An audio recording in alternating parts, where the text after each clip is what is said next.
Hey folks, it's Nick Granville. So today I thought I'd do a bit of a comparison.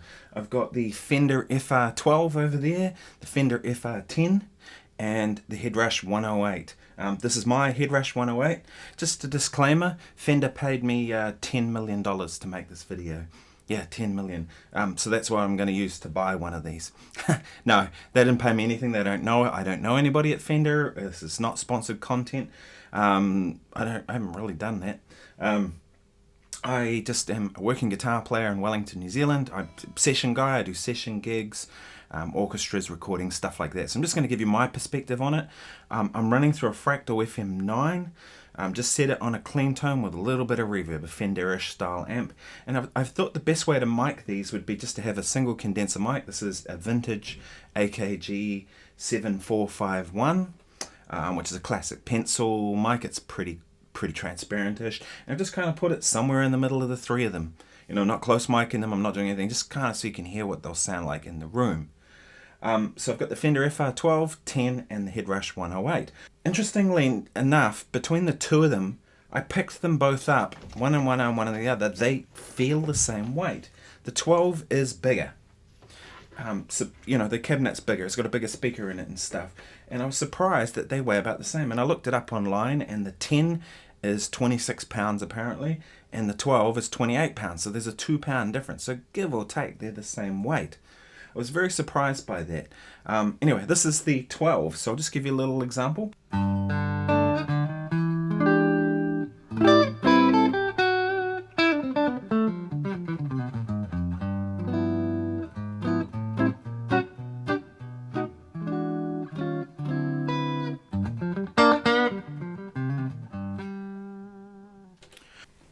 So I've literally just pulled the cable from one and put it in the other.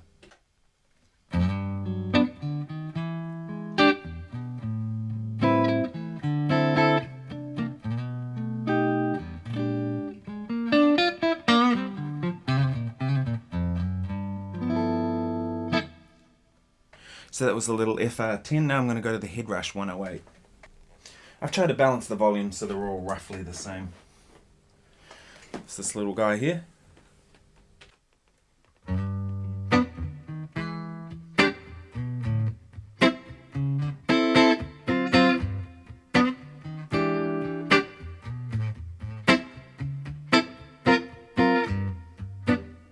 So as you can hear, the little HeadRush actually sounds pretty good, doesn't it? To me, it sounds a little more fuller in the mid-range, unnaturally so, because I've compared these with my studio monitors, which are flat, you know, flat as much as meant to be. And it's interesting, isn't it? These are FR speakers, so flat, response, full range, right? None of them are flat. They all sound different. And I don't get that, like, right? If you're going to say they're flat, they should all sound the same, right? You know, difference in speakers, sure, but flat is flat, right? But no, they don't sound all this flat. So it's interesting that the FR HeadRush 108, great little speaker, really good.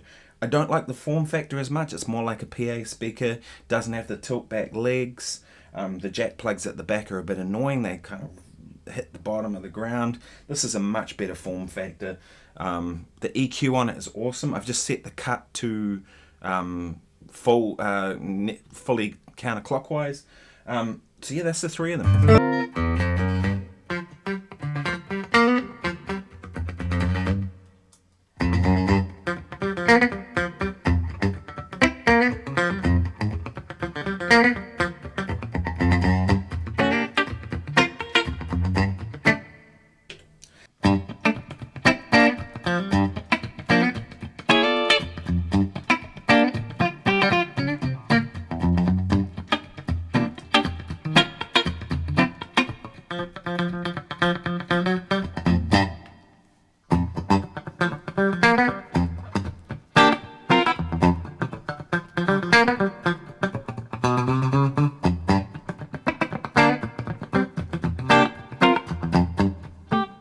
So like I said, this is kind of a weird way of doing it, because normally with FR cabs like this, I wouldn't mic any of these little things. Do you know what I mean?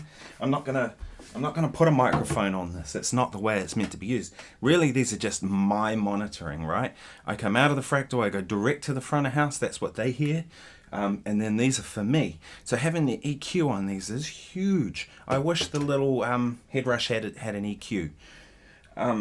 Sometimes, I mean, I know you can do it on the Perform page on the Fractal, and that's great, but it's so much quicker to just have it right on the top of the amp and just be able to dial it in for the room. You know, especially that high cut, because, you know, you might go into a room that's really bright. Okay, you just notch it down a little bit. Too boomy. Okay, pull the bass down. Out of the three of these, to be honest, I think I like the 10 the best. I think the 10 is the sweet spot for me. I find that the 12 has a weird kind of mid-range because it's a bigger speaker and more bottom end, and you know, maybe you'd want to dial out that bottom end. I don't know. I think the 10 is the right size. It's nice and portable. It's plenty powerful enough. It's got plenty of bottom end. I think it's really the sweet spot. I actually have run the 10 and the HeadRush together at the same time, and they sound great together. You know, so if I had a bigger gig where I had needed more volume, you know, as what, like a big outdoor stage, if I had this, I'd probably take that and the HeadRush and put them side by side, and run sort of a, you know, dual mono setup. I don't really like running stereo with these things too. I find with stereo, a lot of times it just gets lost. I find with mono has so much more punch through the mix. Also, the sound engineers often don't know what to do with stereo. They get confused, I've found. You know, they pan one speaker left, one send right, so with stereo. And then what happens if they want to put the guitar on the left side because you're standing on the left side of the stage? They don't quite know where to do it. Sometimes I found, you know, engineers have phasing issues with their systems, and then your guitar sound just goes all whack when it's in stereo. So for live gigs, I just run mono.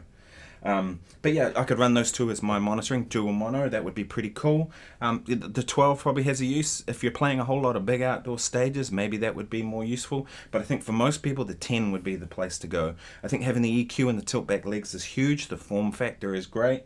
Many people will be happy with the HeadRush 108. They are great. This is my own one. I like it. I think they sound really good. I think for the money, you can't beat them. This costs like $650 New Zealand. That one there is $1,400. Or I could buy two of these for the cost of one of those. But I like the form factor of that so much better, which is why I think I'm going to pick one of those up as well. The 12 I think is great, but as I said, it's bigger, and I think the 10 just being more portable. I think the big mistake people make is they think, you know, guitar amps are 12 inches kind of the classic, right?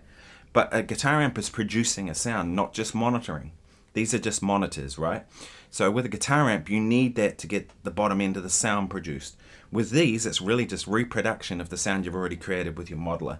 So I find the bigger the speaker, you know, like I've ran them through my Fractal through 15-inch PA speakers, and they just get boomy. I have to dial out a lot of bottom end because it's not really what it's meant to do. It's just, I just want it to reproduce. So yeah, I would go, most people I'd say go for the FR-10. If you're on a budget, go for the 108. These are great. Maybe even buy two of them. Be pretty cool.